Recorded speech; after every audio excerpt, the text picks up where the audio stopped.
de retour pour le chapitre 14. Maman Renée avait poursuivi discrètement ses recherches, mais en vain. Au fond d'elle-même, la certitude d'avoir vécu un bonheur éphémère prenait souvent le dessus.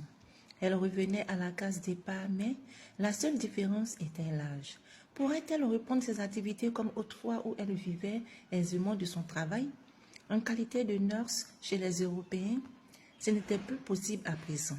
À tous ceux qui lui demandaient où était passée Nafiassou, elle avait répondu qu'elle avait envoyé chez l'une de ses parentes et que la jeune fille reviendrait bientôt. Tout le monde y avait cru. Le plus difficile avait été de convaincre Kwao. Cela sautait aux yeux qu'il ne croyait rien dans cette histoire de visite chez une parente. Il savait que maman Renée avait des parents lointains, mais qu'est-ce que Nafiassou avait à y voir? Il se disait sûrement que maman Renée était la complice de Nafiassou concernant son union avec son jeune prétendant venu de la ville ou même d'un autre jeune homme du village. Toutefois, ces suppositions rendaient Kwao taciturne. Tout l'énervait dès lors, et encore plus maman Renée avec ses airs mélancoliques. Chez Kwao, quelque chose d'autre avait remplacé la joie qui caractérisait jadis cette famille. Kwao s'était remis à boire de plus belle. La jeune s'était installée. Nul ne voulait admettre le pire. Chacun entretenait l'espoir d'un retour de Nafiassou. Maman Renée, elle, savait d'après les prédictions du vieux Nsinou que sa fille Nafiassou avait déjà entamé la lente marche de son destin. Une nuit où maman Renée était restée éveillée et n'arrivait pas à fermer les yeux comme les nuits précédentes, une idée germa dans sa tête. Voilà enfin la solution à mon problème, pensa-t-elle en souriant. Au fait, pourquoi n'avait-elle pas pensé à cela depuis? Dès demain, elle mettrait tout à exécution. À nous deux, ma petite Nafiassou. Je te jure que je te retrouverai. Ta mère me guidera sur tes traces. Oh, merci, grand Dieu. Toute contente de sa bonne idée, maman Renée ne tarda pas à s'endormir avec un sourire serein sur les lèvres. Son visage était aussi lumineux que celui de quelqu'un qui venait de mettre la main sur un trésor. Demain semblait si loin. Le lendemain matin, maman Renée se leva plus tôt que d'habitude, se munit de sa machette et d'une cuvette et partit dans la brousse. Elle revint quelques heures plus tard avec différentes sortes de feuilles, de racines et d'écorces d'arbres qu'elle mit à sécher. Cela lui prit quelques jours.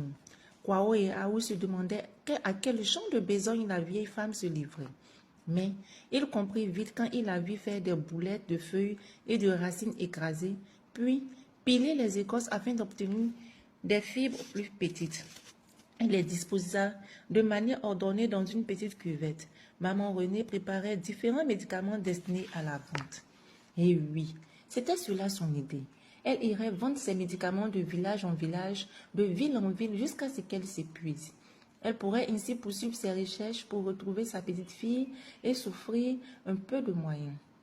De toutes les façons, sa vie à elle ne lui servait plus à grand-chose. Nsinou n'avait-il pas été formel? Elle reverrait Nafiassou et ferait un bon bout de vie avec elle.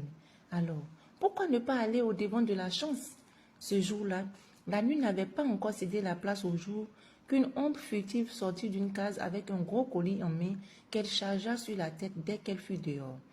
L'ombre se dirigea à pas de loup vers le petit sentier qui menait à la grande route. Pour la seconde fois, une autre personne quittait Amon causant dit au revoir comme une fugitive. La vieille femme était allée confier sa décision à Nsinou qui n'avait guère été étonné et l'avait même approuvé. Il fallait bien quelqu'un pour aller à la recherche de Nafiassou. Lui, Nsinou, l'aurait fait s'il le pouvait. Hélas, il n'avait plus sa jeunesse d'antan. Ainsi s'achève notre chapitre 14. En effet, nous nous posons des questions. Est-ce que maman Renée reverrait-elle Nafiassou lors de ses ventes? Est-ce que Nafiassou se trouverait bien chez les Libanais ou dans la maison dans laquelle elle travaille? Nous serons tout cela dans le prochain chapitre, c'est-à-dire le chapitre 15. Bye bye, à très bientôt et merci d'avoir suivi cette lecture. Je vous redemanderai encore une fois de vous abonner massivement et de partager la vidéo afin qu'elle puisse toucher un plus grand nombre de personnes. Merci.